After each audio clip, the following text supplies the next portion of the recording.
అమ్మ ప్రేమ అనంతమైనది, నిస్వార్థమైనది, భర్తీ చేయలేనిది. ఎలాంటి ప్రతిఫలం ఆశించకుండా అమ్మ తన పిల్లల కోసం నిరంతరం శ్రమిస్తుంది.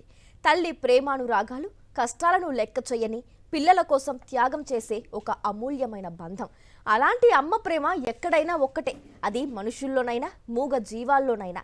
ఇదే విషయం మరోసారి నిరూపితమైంది. కొమురంభీం జిల్లా ఇటుకల పహాడ్లో రైతు భీమ్రావుకు చెందిన ఆవు దూడతో కలిసి మేత కోసం అటవీ ప్రాంతానికి వెళ్ళింది. ప్లాంటేషన్ సమీపంలో అకస్మాత్తుగా పులి దాడి చేయగా లేగ దూడ అక్కడికక్కడే ప్రాణాలు కోల్పోయింది. సాయంత్రం తల్లి ఆవు మాత్రం ఒంటరిగా ఇంటికి చేరింది. ఇంటి ముందు అటూ ఇటూ దిక్కులు చూస్తూ తన యజమాని దగ్గర విలపించింది. ఆవు కన్నీళ్లను చూసిన యజమాని హృదయం కరిగిపోయింది. అనుమానం కలిగిన భీమ్రావు వెంటనే అటవీ అధికారులకు సమాచారం అందించారు.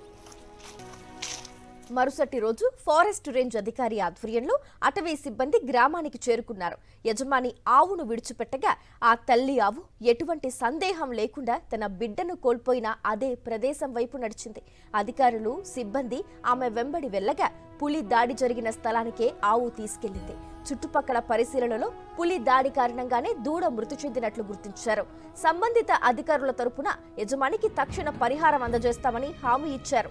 అలాగే పశువుల కాపరులు దట్టమైన అటవీ ప్రాంతాల్లోకి వెళ్లకూడదని సూచనలు జారీ చేశారు. తల్లి ప్రేమకు సాక్ష్యంగా తన బిడ్డను కోల్పోయిన ప్రదేశానికి మరుసటి రోజు అధికారులను తీసుకెళ్లిన ఆ ఆవు ప్రవర్తన అందరినీ ఆశ్చర్యానికి గురిచేసింది.